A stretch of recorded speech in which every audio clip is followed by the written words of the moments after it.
Bismillahirrahmanirrahim. My name is Najam Askari Advocate, and today my lecture on investigation of offences according to Criminal Procedural Code और criminal procedural code के section 41E के मुताबिक all proceedings for collection of evidence जो कि collection of evidence की जा सकती है बाय पुलिस ऑफिसर और आईओ इन्वेस्टिगेशन ऑफिसर और any other person who is authorized by magistrate.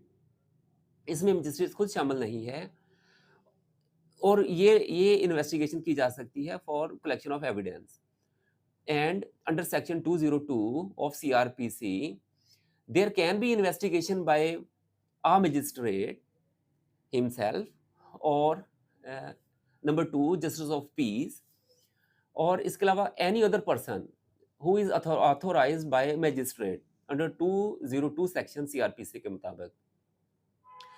अब what is offence?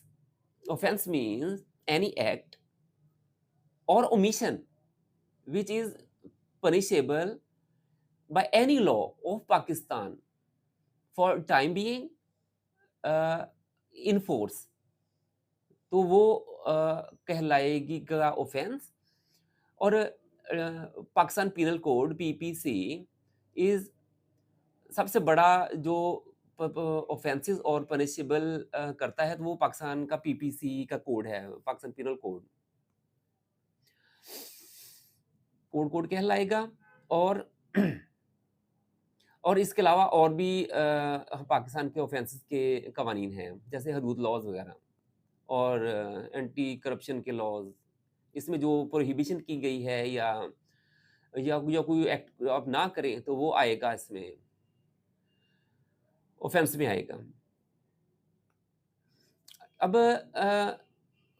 What are the basic functions of investigation? Collection of evidence, अभी मैंने आपको बताया कि कलेक्शन ऑफ एविडेंस जो है वो मेन मोटो है इन्वेस्टिगेशन का, कलेक्शन ऑफ एविडेंस, जो कि हो सकती है पीओ पुलिस, कोई भी पुलिस ऑफिसर कर सकता है, कोई भी और पर्सन कर सकता है, मजिस्ट्रेट खुद कर सकता है और जस्टिस ऑफ पीस कर सकता है, या कोई भी एनी पर्सन कर सकता है। अब बेसिक फंक्शंस क्या हैं इन्वेस्टिगेशन के? इसमें एक रशवुड केस है, AIR 1955 सुप्रीम कोर्ट, 1 पेज है 196। इसके मुताबिक इन्वेस्टिगेशन ऑफिसर जो है या police, number 1 proceeding to the spot, कि वो स्पॉट पे जाएगी, असरटेनमेंट करेगी of the facts and circumstances of the case.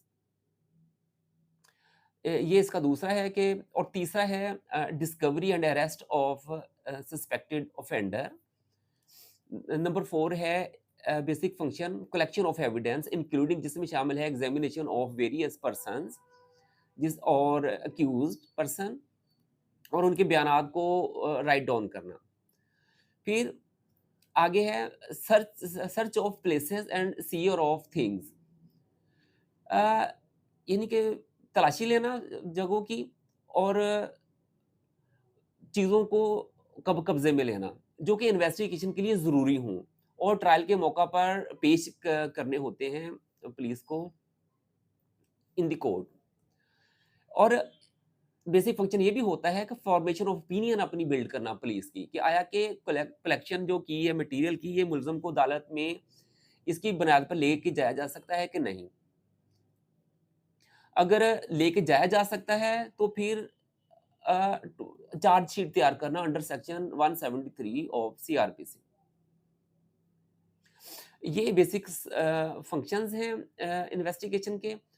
और अब इसमें चेंज आता है एक पुलिस ऑर्डर 2002 2002 पुलिस ऑर्डर में थोड़ी सी चेंजिंग आती हैं, जिसमें एक है आर्टिकल 8 ऑफ पुलिस ऑर्डर 2002 का, जिसमें पुलिस को उनकी फंक्शंस की बुनियाद के ऊपर ऑर्गेनाइज किया गया है उसको। थोड़ी सी ये तब्दीलियां हैं पुलिस की हायरार्की में। पुलिस ऑर्डर 2002 के मुताबिक आर्टिकल 8 के मुताबिक फंक्शनल बुनियादों के ऊपर पुलिस को ऑर्गेनाइज़ किया गया है, जिसमें इनके 3 विंग्स या ब्रांचेज़ बना दी गई हैं इनकी। एक इन्वेस्टिगेशन ब्रांच है और एक है क्राइम प्रिवेंशन ब्रांच और तीसरी है क्राइम अगेंस्ट वीमेन। ये ब्रांचेज़ अलग कर दी गई हैं। इसका मतलब है कि इन्वेस्टिगेशन जो है वो इंडिपेंडेंट अब कर दी गई है बाकी पुलिस से, जनरली। अब चूँकि हमारा टॉपिक इन्वेस्टिगेशन ऑफ ऑफेंसेस है, तो हम इसके ऊपर कंसंट्रेट करेंगे जस्ट इन्वेस्टिगेशन के ऊपर। अब आर्टिकल 18 है ऑफ पुलिस ऑर्डर 2002 का।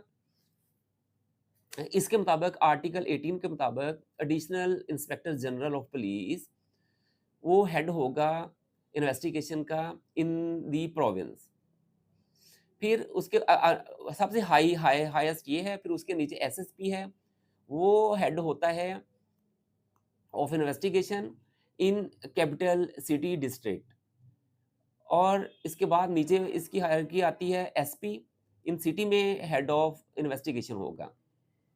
इन्वेस्टिगेशन विंग जो है पुलिस का, वो पुलिस स्टेशन या थाने में वो लाई करता है और ये जो investigation of of police shall be responsible to its hierarchy in district under general control of SHO. यानी कि जनरल कंट्रोल एसएचओ का होता है, इन्वेस्टिगेशन करेगा आईओ और इससे ऐसे ऊपर से फिर वो जाती है ऊपर एसपी, फिर उसके ऊपर एसएसपी, फिर एआईजी तक ये जाते हैं ऐसे। ये हायरार्की है। अब आर्टिकल 18 सब आर्टिकल 3 के मुताबिक एसपी जो कि हेड होता है इन्वेस्टिगेशन का in district is subject to general control of DPO. यानी जनरल कंट्रोल डीपीओ के अंडर होगा वो, लेकिन वो होता आज़ाद है। आर्टिकल 18 सब सेक्शन 5 के मुताबिक DPO shall not interfere with the process of investigation. और इसके बाद ये भी 2002 का जो पुलिस ऑर्डर में कहा गया है कि एसपी जो कि हेड होता है ज़िला में, वो तमाम केसेस की इन्वेस्टिगेशन के बारे में डीपीओ को इत्तला देता है। अ, इसके ऊपर एक बहुत अच्छा केस लॉ है, जो कि ऑब्जेक्ट को ज़ाहिर करता है। इन्वेस्टिगेशन के अब ऑब्जेक्ट क्या है, उ उसको ज़ाहिर करता है पीएलडी 1967 लाहौर, पेज नंबर है 176। ऑब्जेक्ट में ये है कि to inquire into the allegations of offences and to find out the truth. यानी कि जो एलिगेशन वगैरह लगे लगे हैं किसी मुलज़म के ऊपर, उसको इंक्वायर करना और फिर ओपिनियन फॉर्म करना और इसमें से सच ढूंढना। एक सुकरा बीबी केस है, पीएलडी 2007 सुप्रीम कोर्ट 539।